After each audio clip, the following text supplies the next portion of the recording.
for you, but I can't give it to you unless you give me your social security number. Hey, red flags, sounds, Yes, buzzers, all that go off, you know, absolutely. because somebody over the phone asking you, or on your computer, or whatever else, asking you for your social security number, that's a red flag for you to say, hey, no way, no way. And I That's tell the right. person, I said, there's no way I'm gonna give you my social security number. I don't know you, and even if I did, we're always told, don't give social security. Well, if you don't give it to me, how about the last four numbers, which a lot of Oh, these places yeah. will say your last four numbers, Absolutely. like, and you know, once you do that, then what they're gonna do is probably ease on to try to get the other numbers. I said, I tell you what, give me a number where I can call you back, and I'm gonna check you out with the state attorney's office, just to make sure that you're legit, and this, that, and the other. Next thing I know, plop, Yep. they hang up, you Yep. know. Yep. Another thing I like to use for you guys who wanna use it is say, I just wanna inform you that this phone call is being recorded, and I always record these kinds of things because I want to make sure that I share them with the state attorney's office or whomever else in case there's an issue. Before I get into that, you know, you don't have to feel powerless when somebody's calling you Right. on your phone. You know, a lot of times when they're calling us on our phone, we figure that this is somebody who knows us. This is somebody who has a legitimate reason and right to be calling us, and that is not necessarily the case. I will share it too, and I don't know if you've had this situation. I said to our listeners, I am on the do not call for Yep, the it's a good state, idea. the federal, and all this Good stuff. idea. And I still get calls. Still get calls. Ah. You're supposed to record the numbers and get them to them, but I tell you, more and more and more of that has been happening. So people have been slipping through.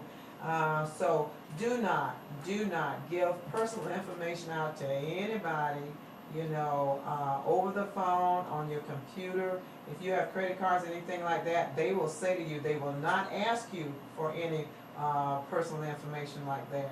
Legitimate places do not ask you for that. Only when you're there in person, and you know that's a legitimate company that you've been dealing with for some years. So that is totally the case, and that is the case for anybody, whether you're an elder person or not. Yes, You yes. know, don't feel that you have to be pressured to give anybody any information over the phone. I want to note that Medicare doesn't sell anything to start with. Mhm. Somebody says they're from Medicare and they understand there's a diabetic in the house. They want to talk to you about diabetic supplies. That is a red flag. Mhm. Medicare doesn't sell anything. Secondly, Medicare doesn't do any business over the phone. They will not call you to update you or tell you, Mhm. you know, Mhm. anything new about Medicare. And all of their correspondence is done by mail, and they do not send people door to door. So if you get a call and they say that somebody, and that person says they're from Medicare, you know that that's not correct. Somebody comes to the door, says they're from Medicare, that's incorrect. If you get any mail that says Medicare is offering these products, that is absolutely untrue. Medicare doesn't. Any correspondence that Medicare needs to have with you is done by mail, and you would initiate the phone call. Good to know. All right. So they say, you know, if they want to discuss an issue with you, they will ask you to call them. Mhm. They will never call you. Wonderful, wonderful. And there's a lot of that stuff that comes in the mail. I know the minute even before I turned 60, I started getting a bunch of stuff in the mail. Oh, And somehow. you don't know, oh my gosh. What Somehow these mailing lists are sold. Mm-hmm. Now, the other thing you have to remember is that your Medicare number is your Social Security number. So if you give somebody your Social Security number, they have your Medicare number. If you give somebody your Medicare number, automatically they have your Social Security number. So it's doubly important to protect your Social Security and your Medicare numbers. So that briefly is a few ways that you can protect yourself.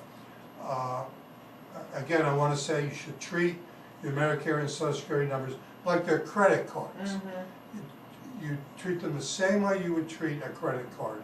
So if you've got the stuff to appropriate- throw away, or paper to throw away, shred it, and Yes. just like you would, your other important papers and the like, don't leave that kind of stuff in the mail, they're saying for more than a day. That's right. Treat this stuff as though it is, your lifeline, because it is. And if you, just like you said, if something seems too good to be true, it is. That's right. I have people who call all the time too, and I'm sure you guys get those kind of calls where you just won a free plane tickets to anywhere, you just won a Yes. stay at Yes. XYZ place, great resort, and they say, oh, this sounds great, this sounds wonderful. You only have to pay, once you get going after those 5-10 minutes, you only got to pay so much, et cetera, and you're getting, a savings of $500 to $600 to $700. Forget it. I say, I'm not interested. They are so sure, I'm not interested. Thank you. Yes. Don't feel Yeah. guilty about it. We always wonder if people feel guilty right. when they have to say no to somebody about something they don't want. Yeah. Now, I want to mention, other than these common sense steps, there is something in writing that can be a red flag. And, well, it's actually a couple of things. Number one is your Medicare summary notice that, depending on where you live, you'll either get monthly or quarterly. Mm-hmm. This is the statement that shows all of the medical services that have been billed through Medicare on your behalf by doctors, labs, x-ray facilities, hospitals, etc. And it's a day-by-day accounting of the medical services that have been reported to Medicare on your behalf. This document, and it's fairly simple now, but Centers for Medicare Services is working on simplifying it even more. It is this statement that you can look at and see if maybe there are duplicate services or services that you never received, a doctor's visit that you never made and that was billed for.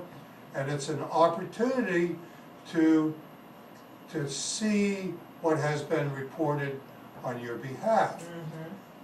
The biggest areas of fraud and abuse, it's been determined, are home health agency visits. Either visits that didn't take place or visits that were made by telephone, which aren't allowed, or things like, in the past, I know of a case where a doctor had an interest in a nursing home, and every morning he would come to the nursing home, he'd say, "Good morning, Mrs. Smith. Hello, Mr. Jones. How you doing? Hi, Beth. Hi, Jane. How you doing?" And he'd go through 25, 30 patients there. He'd go back to his office and he would bill for 30 office visits. Gosh. So something like that would show up on your Medicare summary notice. If your doctor says hello to you 3 times a week and you see 3 office visits, that's a little suspicious.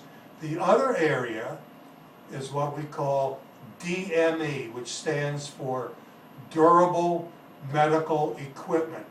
That's wheelchairs, both motorized and non-motorized, crutches, walkers,